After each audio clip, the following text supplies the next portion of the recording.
कला संचालनालयाच्या समितीला हे काम दाखवलं गेलं होतं का?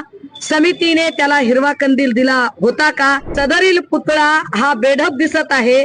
हा पुतळा महाराजांच्या शरीर सौष्ठवासारखा दिसत नाही. त्यामुळे यावर काय ते तात्काळ आपण उत्तर देणं भाग आहे. बदलापूरच्या प्रकरणातही आपटे आहे आणि इकडच्याही प्रकरणात आपटे आहे. जो माणूस 1.5 फुटाचा सुद्धा पुतळा उभा करू शकत नाही, ज्याचं काम 1.5 फुटापेक्षा कमी पुतळे उभे करण्याचं होतं, अशा माणसाला एवढं मोठं काम का दिलं गेलं? छत्रपती शिवरायांचा पुतळा खाली आला. खर तर यावर अजूनही आमची अपेक्षा होती की राज्याचे गृहमंत्री तथा उपमुख्यमंत्री आणि महाराष्ट्र भाजपाची एक महत्वाचं नाव म्हणून देवेंद्र फडणवीस यांनी भाजपाच्या वतीने, मोदी सरकारच्या वतीने एक पत्रकार परिषद घेऊन पत्रकारांनी जे प्रश्न उपस्थित केलेत, इतिहास संशोधकांनी जे प्रश्न उपस्थित केलेत, नागरिकांच्या मनातले जे संतप्त सवाल आहेत त्यांचं उत्तर देणं अपेक्षित होतं. परंतु तसं उत्तर त्यांनी देणं टाळलेलं आहे. या सगळ्या संदर्भाने जेव्हा मुळात हा पुतळा उभा केला गेला होता तेव्हाच इतिहास संशोधक इंद्रजित सावंत यांनी 4 डिसेंबर 2022 ला पत्र लिहून कळवले होते की सदरील जो पुतळा आहे याचं एकूण शरीर सौष्ठव बघता, ही एकूण कलाकृती बघता, कुठलाही पुतळा उभा करायचा असेल तर पुतळा उभा करण्याच्या आधी एस्थेटिक अर्थात कला संचालनालयाच्या अधिपत्याखाली एका समितीला ते सगळं काम दाखवणं भाग असतं. देवेंद्र फडणवीसांना आमचा प्रश्न आहे, काय कला संचालनालयाच्या समितीला हे काम दाखवलं गेलं होतं का? समितीने त्याला हिरवा कंदील दिला होता का? समितीने जर हिरवा कंदील दिला होता तर ते कोण असे विद्वान प्राणी होते की ज्यांना शिवाजी महाराजांच्या पुतळ्याचं शरीर सौष्ठव कळलं नाही? आणि जर त्यांनी तो हिरवा कंदील दिला नसेल, ती परवानगी दिली नसेल, तर घाईघाईने पुतळा का उभा केला? हा पहिला प्रश्न. छत्रपती संभाजीराजे यांनी सुद्धा या संदर्भाने 12 डिसेंबर 2023 ला पत्र लिहून श्रीयुत नरेंद्र मोदीजी या देशाच्या पंतप्रधानांना कळवलं होतं की सदरील पुतळा हा बेढप दिसत आहे. हा पुतळा महाराजांच्या शरीर सौष्ठवासारखा दिसत नाही. त्यामुळे यावर काय ते तात्काळ आपण उत्तर देणं भाग आहे. पण तेव्हा सुद्धा यावर उत्तर दिलं गेलं नाही. या सगळ्या संदर्भाने या पुतळ्यामध्ये जाणीवपूर्वक महाराजांची विकृती करण्याचा प्रयत्न ज्या आपटेने केला हे फार विशेष आहे की बदलापूरच्या प्रकरणातही आपटे आहे आणि इकडच्याही प्रकरणात आपटे आहे. या दोनही आपट्यांना जर देवेंद्र फडणवीस पाठीशी घालणार असतील तर देवेंद्र फडणवीस आणि त्यांच्या पक्षाची सत्ता कशी आपटायची हे महाराष्ट्राच्या जनतेला चांगलं कळतं. ज्या आपटेच्या संदर्भाने बोललं जातं तो आपटे हा सनातन प्रभातशी कसा संबंधित आहे आणि सनातन प्रभातशी याचं काय नातं आहे हे स्पष्टपणे दिसतं. कारण या माणसाची मुलाखत, याचं वय किती यावर मला जायचं नाही, कारण लहान वयातही माणसं मोठी कामं करू शकतात हा आम्हाला संत ज्ञानेश्वर माऊलींचा वारसा सांगतो. त्यामुळे मला वयावर टिप्पणी करायची नाही. पण जो माणूस 1.5 फुटाचा सुद्धा पुतळा उभा करू शकत नाही, ज्याचं काम 1.5 फुटापेक्षा कमी पुतळे उभे करण्याचं होतं, अशा माणसाला एवढं मोठं काम का दिलं गेलं? याच्या जेव्हा आम्ही खोलात जातो तेव्हा असं लक्षात येतं की हा माणूस म्हणजे कोण आहे? तर हा जयदीप आपटे.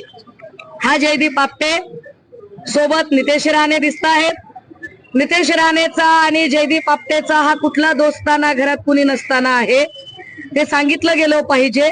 जयदीप आपटे आणि नितेश राणे यांची दोस्ती कदाचित त्यामुळेच सिंधुदुर्गातल्या मालवणमध्ये पुतळा उभा करायचा आहे, जिकडे नितेश राणे आपल्या बापाचा माल असल्यासारखे वागतायत, तिथे जयदीप आपटेला बोलावलं जातं. हा काय संदर्भ आहे? ये रिश्ता क्या कहलाता है? याच्यावर उत्तर देवेंद्र फडणवीसांनी द्यायला हवं.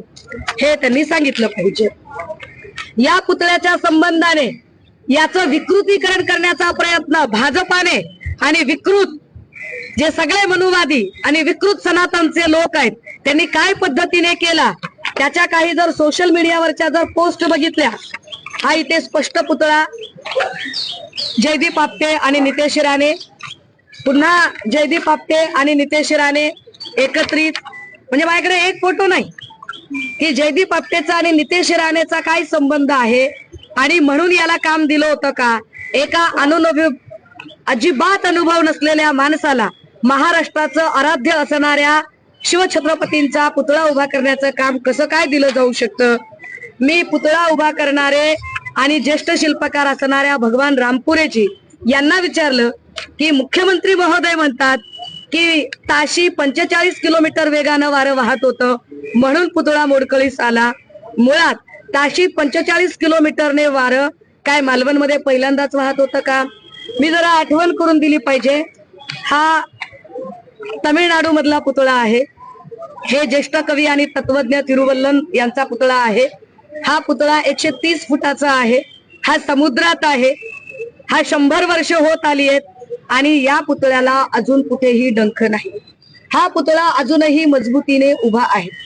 समुद्रातला 130 फुटी पुतळा हा अजूनही इथे ताकदीने उभा आहे आणि महाराष्ट्रात मात्र ज्यांना नौदल म्हणजे फादर ऑफ नौसेना असं म्हणून ज्यांना ओळखलं जातंय त्या शिवछत्रपतींच्या पुतळ्याच्या बद्दल इतकी हलगर्जी का केली याचं उत्तर देवेंद्र फडणवीसांनी द्यायला हवं, जे अजूनही आम्हाला दिलेलं नाही. या पुतळ्याला जाणीवपूर्वक विकृत बनवण्याचा प्रयत्न ज्या लोकांनी केला आणि मुळात जो जयदीप आपटे आहे, हा जयदीप आपटे काय माणूस आहे त्याचे काही हे फुटेज आहेत की त्याने कुठली कुठली पेजेस आहेत. हा संभाजी भिडे, सनातन प्रभात, नथुराम गोडसे, एक संपूर्ण सत्य वगैरे सारख्या सगळ्या हिंसक पेजला अफिलेटेड असणारा माणूस आहे. याचं काय करणार आहात ते सांगा. अशाच पद्धतीनं अजून एक मोठा पुतळा आहे जो पुतळा एकदम अडीग आहे. म्हणजे आपल्याकडे पुतळे चिकार उभे राहिले पण त्या पुतळ्याच्या सुरक्षेचा विचार केला गेला. हे आवर्जून सांगायला हवे की पुतळ्याच्या कुठल्याच महाराजांच्या पुतळ्याच्या कपाळावरची जखमेची खून दाखवलेली नाही. आपटेने जाणीवपूर्वक जखमेवरची ती कपाळावरची जखम का दाखवली. आपटेला नेमकं काय सांगायचं होतं. आपटेला शिवछत्रपतींचा अवमान करायचा होता का. आपटेने याचं स्पष्टीकरण आणि सरकारने सुद्धा याचं स्पष्टीकरण का मागितलं नाही. देवेंद्र फडणवीस आणि भाजपाची अशी इच्छा आहे का की छत्रपती शिवाजी महाराज, शाहू फुले आंबेडकर ही आमची अस्मिता आहे, आमची वैचारिक धरोहर आहे. ही सगळी वैचारिक धरोहर नामशेष करत काय तुम्हाला गोळवलकर आणि हेडगेवार स्थापित करायचे आहेत का. गोळवलकर आणि हेडगेवार यांना स्थापित करण्यासाठी हे सगळं नाटक चाललेलं आहे का, हे एकदा त्यांनी सांगितलं पाहिजे. आता जरा महत्वाच्या मुद्द्याकडे. काल देवेंद्र फडणवीस यांना विचारलं गेलं की अहो राणे काय बोलतायत जरा बघा, राणे काय म्हणतायत. त्यावर ते असं म्हणाले की जेवढं मी त्यांना ओळखतो त्यानुसार त्यांचा तो अजिबात स्वभाव नाही. ते अशा पद्धतीने कधीही कुठेही धमकी वजा बोलू शकत नाहीत. देवेंद्र फडणवीसांनी केलेलं कौतुक, त्यांची स्मरणशक्ती हल्ली कमी झाली आहे. मी त्यांना बहीण म्हणून काळजीने 1-2 किलो बदाम पाठवेन, कारण अजितदादांबद्दलही चक्की पिसिंग वगैरे डायलॉग केले आणि नंतर त्यांच्यासोबत पाठ लव्ह मॅरेज झालं. ज्या देवेंद्र फडणवीसांनी काल राणेंचं कौतुक केलेलं आहे त्या देवेंद्र फडणवीसांना हे कुणीतरी सांगायची गरज आहे. काय म्हणाले काल देवेंद्र फडणवीस की हे पूजा चव्हाण प्रकरणावरही असेच बोलले होते. यांना बदलापूरचं प्रकरण आता राजकारण वाटतंय. हे राजकारण करणारे देवेंद्र फडणवीस आहेत.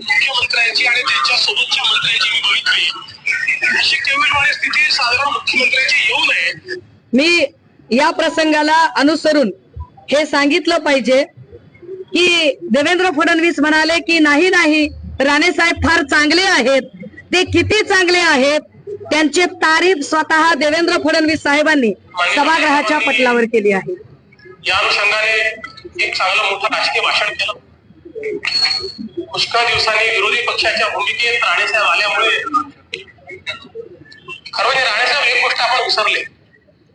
जर रेकॉर्ड काढून बघितलं ते जे शेतकऱ्यांच्या आत्महत्येबद्दल 302चा गुन्हा दाखल करा ही मागणी मी नव्हती केली, तुम्ही केली होती. खूप गोष्टी शिकलो तुमच्याकडनं. तुम्ही आमचे नेतेच होता.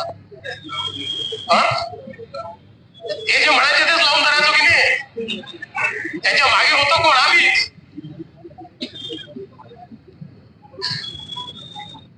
आपण सांगितलं महाराष्ट्राला 3 मुख्यमंत्री वगैरे. साहेब, मी एकच मुख्यमंत्री, काळजी करू नका, आणि सक्षम आहे. हे किती सक्षम आहेत हे तर स्पष्टपणे दिसतंय. एक रवी इकडे, एक रवी तिकडे. कोणाचा पक्ष? कोण सांगताय? कोणी सांगा?